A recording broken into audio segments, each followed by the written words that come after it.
This is the Unleash Your Purpose podcast. All right, we are back to Unleash Your Purpose podcast with your host, Ryan Centers, and my co-host, Sara Centers. Here we are, and we are excited to talk about a topic that we're super passionate about in regards to parenting and how we navigate technology. And this is the first time I've actually had my laptop here on set because I have notes. And it's a very big topic. Yes. And we need it. I wanted to make sure I had some of the data in front of me, but that means I have to wear these glasses. And she likes to make fun of my glasses for sure because one, 40-year-old eyes, but number two, if you look on the sides of them, they're Oakleys. Yes. It's like, are you playing a sport or are you reading? We don't know. Well, this is what happens. I need to get glasses. She's too busy for me, so I have to go alone. That's fair. And I got to pick out my own glasses. And I just snapped a picture from the front. She looks good, but it's business in the front, Sports racquetball on the side. No, business in the front, racquetball on the sides. So it looks pickleball. It looks ridiculous. I'm due for an upgrade, but I can't see the screen. It's fine. So so we are. I feel like there are lots of areas in regards to parenting that we're still learning and growing. Yes. I think this is a strength. Maybe because we've had some practice with our teens that we've adopted. So we already have a picture of what technology can do in person, out in public, in the bedroom. Yep. So we are, today's focus is we are going to share from our personal experience some of our best practices that we have done, and we have actually shared with other families, and they've reached out to us about how we do certain things, how we navigate cell phones and social media and relationships and how all of that looks. So we're going to give some practical kind of wisdom that we've learned throughout the last several years. But we're also going to talk about, the trends that we've started to see. Like teenage, it is not far off for a person to notice that there has been a drastic change of how kids behave. Absolutely. Yeah. I remember when I used to be a youth pastor and go into high schools, you'd see kids just talking and joking around at the lunchroom tables and running around, and now it's the exact opposite. Yeah. There is like silence because most everyone's head is down and they're scrolling through their social phones. Media. And what a tragedy. Yeah. Like the time when the kids are supposed to be developing relationships and connecting, instead of connecting with a person, they're connecting with a device. Yes. And I gave you a book to read. Oh, I'm 3/4 of the way through. Yeah. When Ryan gives me educational books, it takes me a little bit longer to read. Yeah, she loves that. Love the education. No, you love those trashy books. I love a good trashy book. Yeah, so when we go up to the ranch or whatever, you'll always have a book to read. It's never educational. No, someone's usually dead. Yeah. But this is a book that really has helped kind of frame the perspective that we have. It's called The Anxious Generation by Jonathan Haidt. And he really does a kind of a really comprehensive view of like the research and kind of the data behind everything that we're talking about. So for parents, like you have to read this. Yes. This will help put things in perspective for you. Kind of the main thesis of this book, I wrote it down here. It says, what is it here? His big thing is that he says there is a great rewiring in childhood, and it's causing an epidemic in mental health and his main thesis is that we have, as parents, we have overprotection in the real world and underprotection in the virtual world. And it's causing an anxious generation. Yeah. I remember last week I was at one of our kids' soccer games, and I was sitting next to a dad, and he was talking about how much he loves our kids and how much and he has a son who is 14 years old as well. And then he asked me, he's like, hey, how in the heck do you get your son not to be on his phone all the time? He says, my kid isn't sleeping at all because he's always texting his girlfriend. Yeah. And talked about just how much challenge it has for him to get his son to get off the phone. Yeah. And we even have a family friend who has a young kid, a young girl who is 8, 9 years old and has an iPhone. Yeah. And to watch the shift of almost her entire personality, the moment she would love to come play, but now the play has her looking at a screen most of the time. Yeah. And now I was going to say, let's start this saying we are not judging any parents who give their kids cell phones. If you want to do that, that is on you. I know some parents are giving their kids cell phones, like Gab phones that don't have social media and such. We're saying this is our decision and some of the studies that we've read about it. Yes. Yeah. If we, in kind of there's been a huge change in regards to like anxiety and depression for young people and for kids especially. Yeah. Since it was pretty actually flat. If you look at a lot of the research and the studies, like there would be maybe 10 to 12% of young people would have diagnosable anxiety. But there was this huge hockey stick lift that happened in 2010. Yes. And do you know what happened in 2010? The smartphones got into your pocket. Exactly. Yeah. It's just like it's not even just correlation. There's been enough studies that this is causation that the moment there is the introduction of social media and the iPhone in particular, we see 150% increase in anxiety and depression for our teenage girls and our boys. Yeah. And it's, we see higher rates of suicide, isolation. We see young kids that used to have, would say, hey, I have 3 best friends. And now they struggle to even identify one who deeply knows them. And the average, one of the studies that they said is that the average teenage girl can usually spends 5 hours a day on their phone, and a lot of it that's on social media. Yeah. And how does that change you? And like for us, it's a really big thing for our girls, is that really being mindful with that. Yeah, absolutely. And also we're almost 15 years in to the smartphone era, and they call it phone-based childhood. And there was play-based childhood originally, but pretty much in the 2000s, specifically 2010 and on, the play-based started to go away and the phone-based childhood came. And so we're 15 years into the smartphone era, and there's all of these horrific studies already. I can't imagine, unless there is this huge shift, I don't know that it gets better. Right. Yeah, I mean, think about, I grew up in Michigan, and every single parent says, I remember the good old days. I never thought I would be there. But what my mom would do is kick us out of the house, is come home when the lights go down, off, and we'd go ride our bikes and play. And we never worried about someone kidnapping us. We didn't really worry about things in the neighborhood, but we were playing. The candy guy. The candy guy. We all liked the candy guy. Yeah, I know. That was the 90s. Those were great popsicles and cheap. Oh my gosh. And and we played till our hearts out. And one of the things that is really important for teenagers in particular, girls, when they're doing their development as a preteen, a teenager, they are so very focused on needing a relationship.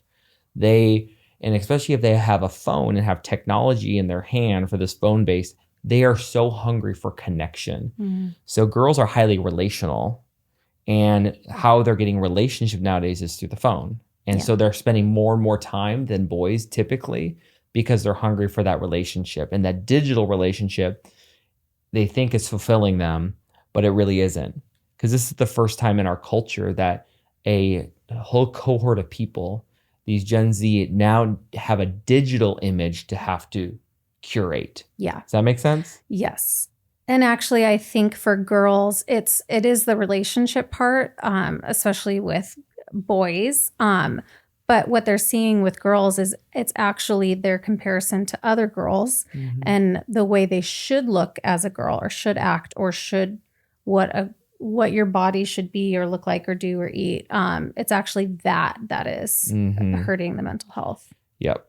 And boys, it's not necessarily the relationship, but the way this author calls it is that boys are striving for agency. And what agency is independence, that their own self. And they want, they're hungry for, as boys, you're hungry for competition, to compete, to be able to show that you are the top dog, that you're the alpha, that you're the leader, and you have agency for yourself. Yeah. Agency, like I am different than my other peers and I can compete. There's an innate nature for every single boy to have that. And what is happening is boys still need that. But instead of going out and competing in sports, instead of going to who can ride their bike the fastest, what they're doing is they're competing via video games. Yes. And they're isolating themselves in a bedroom. They are shutting the door alone, competing virtually with other people. Yes. And not having any sense of relationship. But what even the more challenges is like not getting any physical activity, and they're not risk taking. Not risk taking at all. And it's diminishing their ability to handle stress. Mm-hmm. Yeah. I was talking to a president of one of the colleges here in Arizona. I was sitting in his office. We were talking about teenagers. We were working on getting our foster kids into their university. So I'm sitting with the president, and he just says, we talked about how anxious these college kids are. And I said, yeah. And he says, what I've come to terms with is not, most of this situation is not anxiety. It's the lack of ability to handle stress. When they get 2 points off on a test, they have anxiety. Yes. When they don't know who to talk to and they feel alone and they have anxiety. And their threshold to be able to handle stress is so dang low. They're not handling any adversity. They don't want any adversity. No. And I would coin that to not helicopter parenting, but almost like the dependency on a cell phone has forced kids not to take any risk and not to take any chances. So they have everything disposable at their hand, and it really affects their attention span, and they don't have to wait for anything. God forbid you have delayed gratification. Now you can just click and it's delivered. I think the other thing, though, that's happening is the overuse of terms. And so they're saying, I have such high anxiety. And for someone who's experienced a panic attack and has had like diagnosed anxiety, I'm thinking, ooh, if I would have called myself anxious my whole life, I would not have known the actual difference. Like now where I am at as an adult, facing what I faced as a kid and hardships and whatnot, I never looked at it as, oh, this is making me so anxious. It was just a hardship and we worked through it. Anxiety is different, but I think the term is just really overused right now. And so everyone just kind of hangs on to that. Yeah. It's almost like its own emotion versus the state of being a state of fear and uncertainty, and not necessarily just simply just an emotion that we get to have as a badge of honor. I'm stressed. I'm disappointed. I'm sad. In this book, it talks about in the anxious generation, kind of there's 4 ingredients that really contributes to anxiety for our young people and for our kids. He says the 4 are this: smartphones lead to social deprivation. So you socially isolate. Yeah. Okay. Sleep deprivation. So you're not sleeping well. So it affects your social, your sleep, your growth, your attention fragmentation. So your ability to handle, take it, hold your attention, and addiction. And it's pulling kids away from in-person socialization and physical activities. So as we think about that, like we've social deprivation, that they're not hanging out with other peers. Yeah. And we've talked to a lot of parents that, play dates have to be scheduled. Parents have to be around. Yeah. And Because you don't want your kids to have any hurt feelings. And we have this like gentle parenting going on, or this helicopter or protection. But what they've said in the book and what studies have shown is that when kids get together and play together or play a sport or whatever, and there are not adults around, they actually learn critical skills of the entire group. Like, how do we adjust our expectations? What can we bend on the rules? Who is setting the rules? And they create this whole system that is applicable and so great for their adulthood. Yes. But they're not doing that anymore. Right. They're just kind of playing video games and isolating. And I know our one son, one of our youngest, I mean, he's a sensitive kid. Very, very sensitive, which is a great. But I actually don't know which one you're talking about because we have like two sensitive ones. Okay. The sensitive one that drives me crazy. Which one? Yeah, again, there's two I can think of. This one kid is so sensitive, but he always, it's always blaming somebody else. He's a victim and there's something wrong and he can't handle it. So his stress and anxiety gets so high that he blames it. And what happens is if he always wants parents to interact and intervene, he will never learn that there are some things, like if you don't get picked to be the pitcher on your team, it is what it is. Yeah. Welcome to life. Yeah. If your brother beats you to the front seat, tough. You should have been faster. Yeah. I'm not going to change it around that you had to redo a chore again because you sucked at it. Yeah. Tough. Like, welcome to life. Yeah. But we want to always be so gentle with them. Not saying one or the other of us. Don't worry, baby. I'll help you. It's fine. I'll do your chore. Yeah, no. You better not. So smart social. They're socially deprived. Yes. And not connecting with their peers. Sleep is like this young kid is. This teenager, the dad's like, man, he's up till like midnight, not getting much sleep. Like, which to me, when I hear you say that, I'm like, how is his phone not plugged in a space that you know? Some of the things are like, what we're talking about is like some of the best practices we have is like so basic that this would help your kid. Is like, no kid needs to not get a full night's sleep. No. Like 8, 9, 10 hours. Most teenagers need almost 10 hours of sleep right now when they're going through their development. Their brains are going through what's called pruning, and they're trying to make their brains more efficient for adulthood.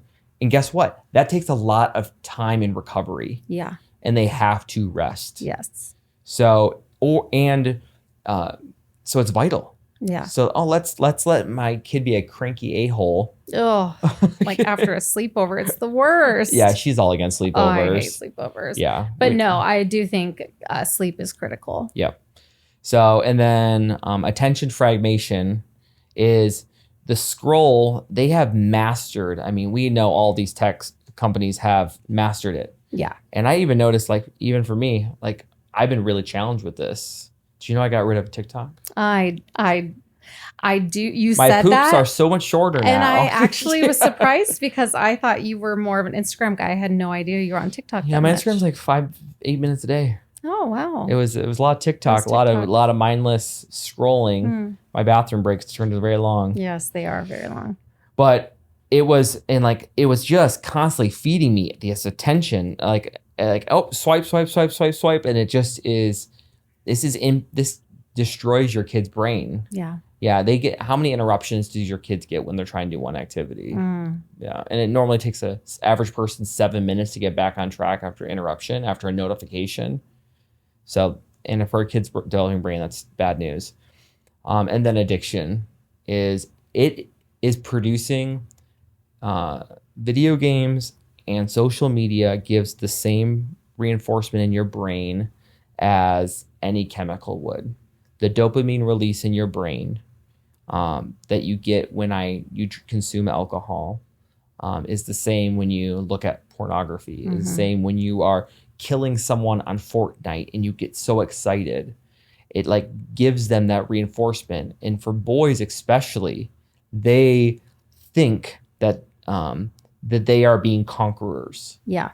that they are achieving something when they kill someone on a video game. But then in real life situation, when life actually happens, you can't just hide out in your room. Yeah. You have to go and battle. Yeah. You have to go out and do something.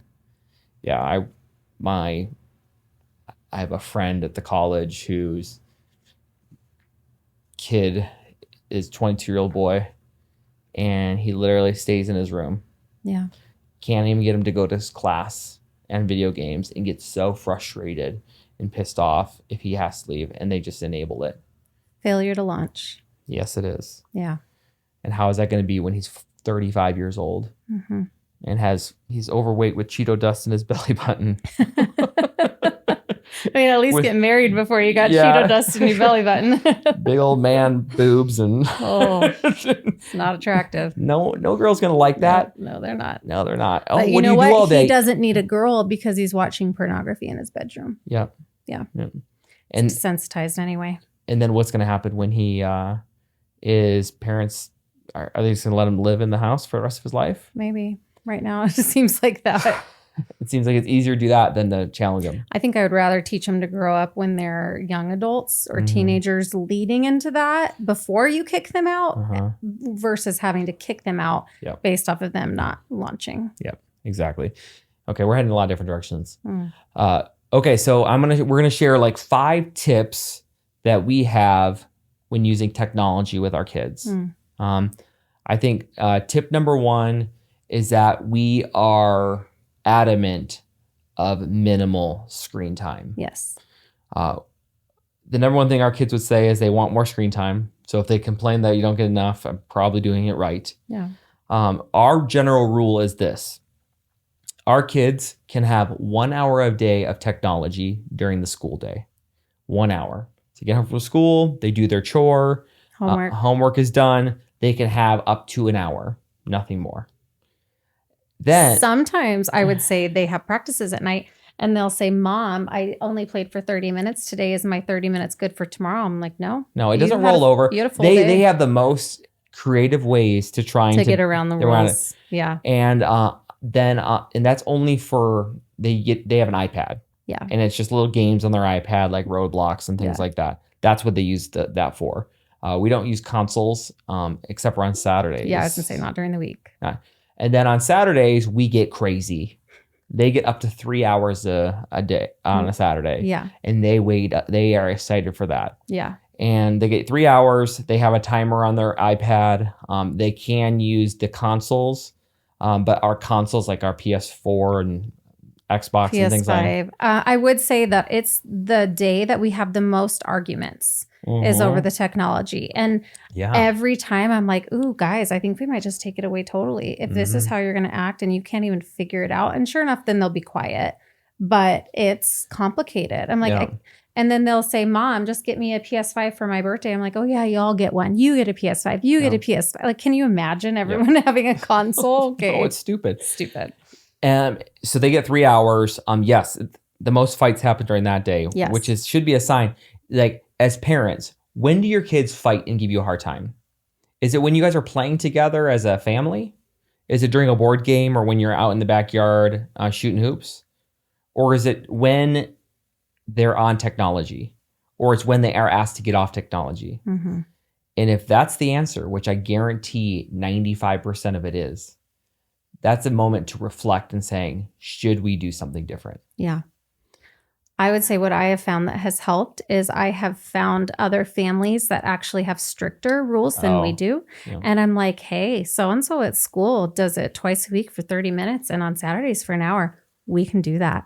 So to me, I'm like, I feel like we're strict. We're not that strict. Yeah. And so to me, I'm like, well, choose one. Hey, fellow purpose-driven leaders. If you're loving what you're hearing, we need your help to keep spreading inspiration so others can unleash their purpose too. If you're finding value in our discussions about purpose, entrepreneurship, faith, and family, here's how you can support us. First off, hit that subscribe button right now to make sure you never miss an episode. By subscribing, you'll get notified every time we release a new podcast packed with wisdom and encouragement. Next, take a moment to share this episode with your friends, family, and followers. Whether it's a text message, a post, or a shout out, Your recommendation helps us reach more people who are seeking inspiration on their journey. And finally, if you've been enjoying our podcast, we'd be incredibly grateful if you could leave us a review on your favorite podcast platform. Your reviews not only motivate us to keep creating great content, but they also help others discover our show and join our purpose-driven community. So let's keep the momentum going. Subscribe, share, and review the Unleash Your Purpose podcast today, and together, let's make a positive impact on the world, one listener at a time. Now let's dive back into today's episode. All right, so we have an hour Monday through Friday, up to an hour, 3 hours on Saturday, and then on Sundays is our golden family day, and we do tech-free Sundays. Yes. No screens. No. At first, kids were like, we warned them about this, that we're going to have intentionally family days. We're going to do time together as make breakfast together. We'll always do a family activity together, but it's tech-free. Yeah. And first 2 weeks, they complained, what are we supposed to do? And guess what happens? They have found things to do. Yeah. That day goes by faster than any other day, honestly. Yeah, I would say so too. It's like they're outside playing with each other and playing soccer and on the trampoline together. Swimming. Yeah, they're just constantly outdoors and then want to do activities or playing poker as a family or whatever, other board games that we do. So like, I know, they play poker. Sounds funny, poker. Yeah, they're playing poker. Yes, one time do. we had them each give $2. That felt good when I took all their money. But yeah, I mean, that day is like, oh, wow. There's been a lot of Sundays. We go to bed and we say like, that day was long, but that day was great. It was long, but it was great. Yes. Long, but worth it. Yeah. Yeah. And to me, it's like when I think of heaven on earth, that's a picture of it. It's like having quality time, playing basketball with all the kids. We went to the country club just this weekend and all played basketball and then volleyball together. And my son-in-law, who's 24, played as well. And like we just laughed and no fighting. It's competition. But then there's also like we made a meal together and had time to talk as a family. And we actually made eye contact. That was a beautiful thing. Yeah. Yeah. So our first general rule and standard is that we limit screen time. Other kind of tips along with that is like we are very, we have all of the settings locked down, and we use iPhones and we use iPads because we can lock it down. We put everyone on a child account because we can then turn off the screen time and it locks everything down. It also limits the time of day they can do it. They can't do technology until 10 a.m. because you need a good night's sleep. You can't do it after 8 p.m. because you got to chill out and go to bed. Maybe on Saturdays it's 9 p.m. Yeah, it's a little later. Yeah, we have a little bit later, and it changes slightly as they get a little bit older. Yeah. But we have that. It also limits the looking at inappropriate websites and things like that. We also do spot checks. Yeah. We'll check. We always say, all right, hey, Dad, checking that. And if they have cleared out any history, it's gone. And I usually feel like there is... You can sense it. There's a gut feeling. I'm like, it's totally, I think, the Holy Spirit that says, like, I walk in your room, maybe you hesitate. Or, I mean, they're on their iPads out in the open. No one's really behind closed doors. But there's just something about their behavior that shifts when there's something that's secretive. Yes. And I usually go, babe, I think you should check so-and-so's screen. And you do. And you typically find stuff. Uh-huh.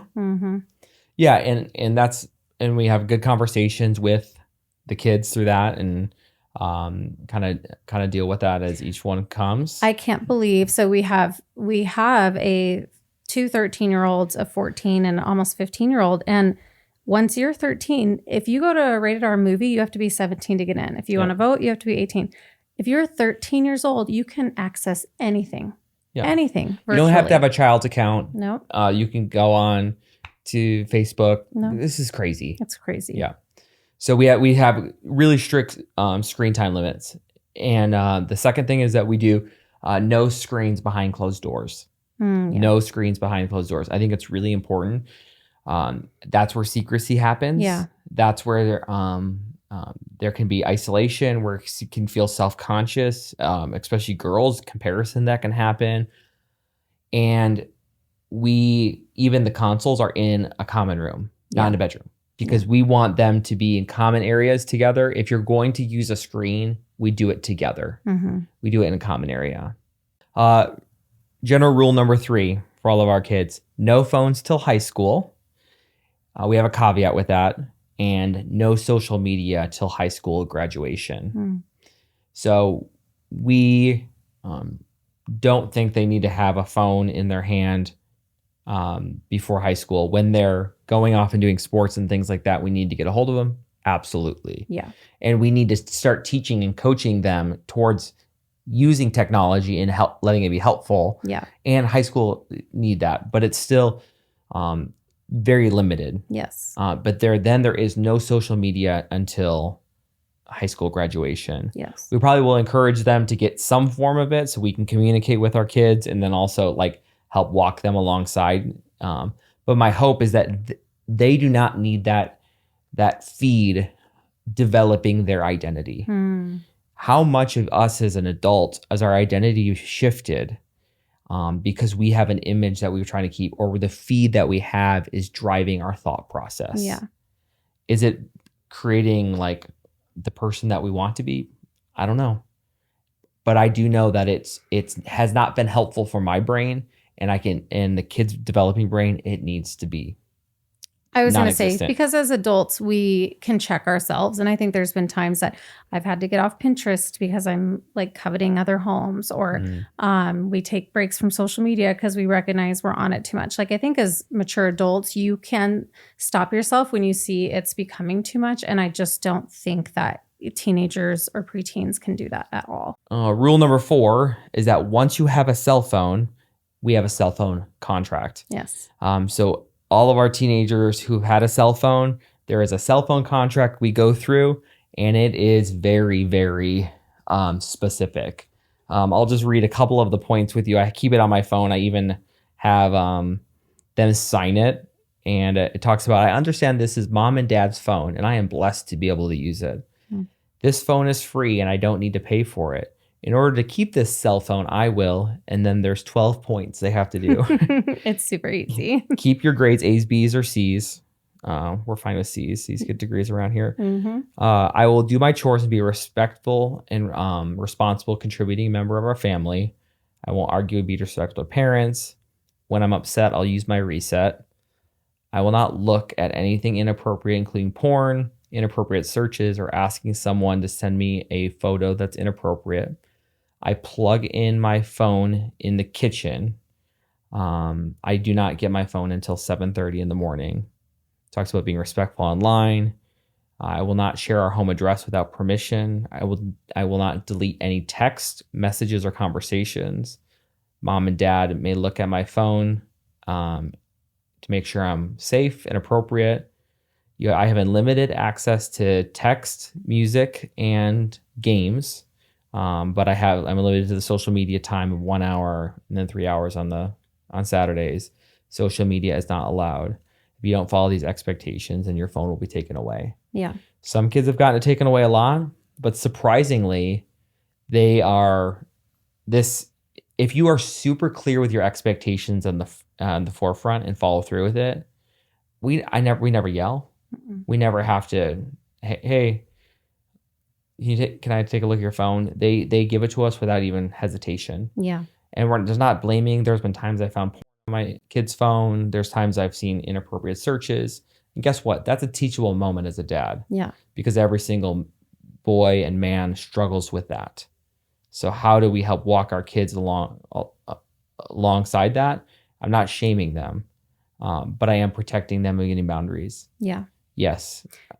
I think the one thing that we've found with phones and specifically social media is that if you don't have a social media account, if you lose your phone, you're not getting on a tablet and texting friends. You're not getting on logging in on a different device, and we've had those issues before. So without social media, you don't have anything to log into. Like, you are not still chatting with your friends. You lose your phone, you lose it. But yes. Our oldest son, Christian, used to find many ways, many loopholes, many dead phones that he would get on Wi-Fi or whatnot. He ran away. we went through his bedroom and we found 2 laptops and 4 phones. Yeah. And he would hotspot to one other phone. He would find this different hotspot, connecting to other people. I mean, we have seen it all. Yeah. And But he also had social media accounts. And so he could log into his Instagram. He could log into find his old Facebook. people that weren't even connected with him. And then he would starve for those relationships, because when you're living in a group home for a lot of your life, you give unlimited access to a cell phone. The state just gives it to a kid because they don't know how to parent children. They just simply like to manage children. So they just give them a cell phone and say, oh, I want to be a nice 22-year-old caseworker here. You have unlimited access. Yeah.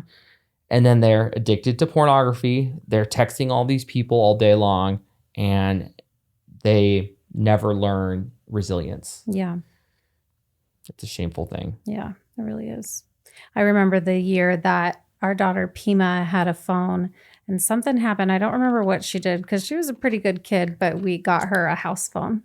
We took her cell phone away and we gave her a big house phone with the cord. Oh, that felt so good. It was exciting. Yeah. Our 13-year-old son, he was getting ready to go to high school and he wants a phone so bad. And we have a Gab phone, like it's a family Gab phone. It's super good. So if you need to text your kids and like say they're at sports and club, and we drop off our kids at 7th and 8th grade to sports, we're like, all right, we'll see you after. We're not sitting there watching. And we've dropped them off at the wrong places before, which has really upset me and taught me that I do need some access to a Gab phone. Or poor Gavin, our son, would call and leave voicemails. And I'm like, buddy, text. I don't listen to voicemails. I don't answer my phone. So we've had some Mom, of those. I'm stuck at the rec center. I know, there's no one here. The practice is at another location. Oh, okay. Yeah. Guess what? So we have voicemail. learned that our kids, if we're dropping them off somewhere, they have a Gab phone. And that Gab phone, they can text and call, and it's access for everything, but they can't be on social media and things like that. Yeah. And to be fair, I know the world is not as safe as it used to be. And actually, it probably wasn't always that safe. But, they're not walking around the whole neighborhood anymore or staying out till the lights are out. And there are situations where I want them to be in a buddy system or have a Gab phone. And I think that's fair. Yes. Yeah, we're not like just... We want them to be able to be in the physical world and not just be stuck in their room. But yeah, go off when they go to the park and things like that. I never send them Brooklyn by herself. No way. She's going to go with her brothers and they're all going to go together. But guess what? When you got a lot of kids, you always got a playmate and they all go in a whole crew together. It's like a gang. It's a gang of like 8 bikes riding off, keep rolling. Mm-hmm. It's awesome. And I think the last bonus tip is that we encourage risk-taking behavior. It's different than technology, but it's getting to the thing that what happened. Technology has made us sensitive, fearful. We don't handle stress well, and we are going to raise a generation that can't live on their own, that will always feel like a victim versus a victor. Yeah. And one of the biggest needs that our generation needs and our kids need is to have healthy times of risk-taking. Yeah. What do I mean by that? Chances where they can get hurt slightly. So for example, we at our ranch have a paintball arena. The kids' adrenaline is going. They're nervous to do it. We all wear our face masks. But guess what? You can get a welt. Mm-hmm. And it's adrenaline and it's risky slightly, but safe and good. Our kids love to go cliff jumping at the lake. We bring families all the time. And I hate it so much. Mom hates it. And you know what we do is I drive down all the way to the bottom, make sure no one can touch, look around. We go to the same area, and it's appropriate risk taking. Yeah, and adrenaline. When there's cows in our ranch area, we tell them to chase them. Yes, and they got one stuck in the fence, and then some actually charged after our kids. That was great. And we were standing yards away, just laughing, watching the whole thing. Literally, we had these cows were charging.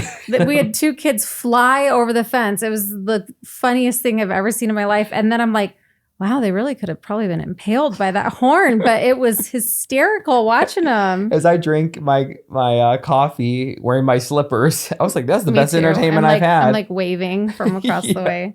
Yes, it's great. Yeah. Or having our junior higher run for student body president and do a speech. Yeah. That's risk taking. Yeah. I don't want to do that. I don't want to sound stupid. Guess what? We try.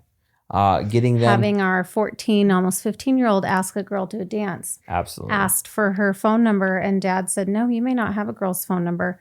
Heaven forbid you ask her in person. Yeah. And he did. And it was awkward, but he did it. And that is risk-taking and serves him well for his future. Yeah. So young teenagers want to simply talk to girls or have relationships via text to ask them out. I go, no, this isn't real life. Guess what? At 14, 15, 16-year-old, you got to practice talking to a girl. Yeah. Flirting. And guess what? He says, so first day, he's like, how do I talk to her, Dad? And I say, oh, okay. You're like, oh, I'm not really good at this either. But I landed. Just kidding. But I said, oh, okay, what does she do anything at school? Oh, she plays volleyball. Okay. Well, they have a game today? Yeah. Okay, tomorrow morning. Ask her how the game was. Oh, okay. And then he came home the next day. He's like, it worked. Yeah. And then we talked for like 5 minutes afterwards. And then the next 4 days, he's talking about the conversation they're having at study hall. Yeah. And they're sitting next to each other. Then a week later, he's like, I want to ask her to homecoming. And I was like, all right. And I told him how to do it. And he didn't take the advice. And probably was lame. Actually, no. I asked him I said, hey, you ask her if she's going to homecoming. That's how you start the conversation. So he says, this is how the conversation goes for a 14-year-old. He said, here, you do it. I'll do it. I'll do her response. Okay. Hey, so are you going to homecoming? Yeah. Are you going to homecoming? Yes. Yeah. Are you going to homecoming with anyone? No. Are you going to homecoming with anyone? No. Do you want to go to homecoming with me? Yeah. And then nothing. Silence. And then silence the rest of study hall. But guess what? He asked the girl to homecoming. That's a win. She said yes. They were so excited. And him and her won homecoming king and queen for freshman. Lord and lady. Won homecoming lord and lady for their entire school. Yeah. Because guess what? He had the cojones. He had the risk taking to be able to ask. Yeah. Who cares if it's awkward? That's the best thing ever. Yeah. Instead, we'll let a kid be lame and be hidden in their room and text the girl her to go to homecoming. That is cowardly. Yeah. And that's not the kids we want to raise. Yeah. Or the boys I want taking my daughter to dances. Heck no. No, you're going to text her? You're going to text me. You're going to come into my house. You're going to shake my hand. And maybe we sound old school, but now honestly, I think going old school is what our world needs now. Yeah. It's funny. A lot of the podcasts I listen to, which I won't name because I won't throw it out there. People are like, oh, that's you. But it's interesting. A lot of people are like, talk about wanting their kids to be normal. And it's like, actually, if you look at what's normal now, I want to be anti-normal. Yeah. I want to be so off the grain because our normal is so colluded and twisted now.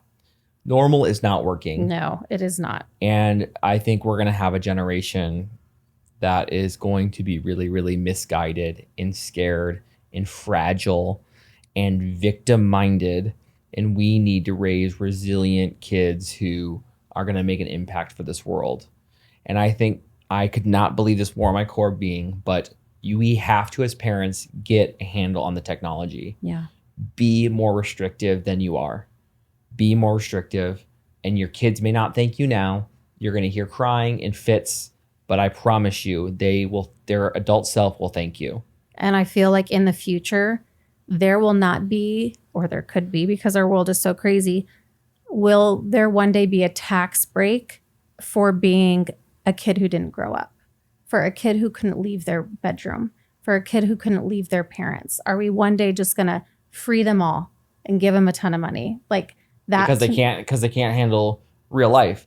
And we want to have kids that are contributing, making a difference in the world, and can raise their own family and be independent, because that's the goal. That's the vision. So what's the vision of you as a parent? Is it the kid in the bedroom?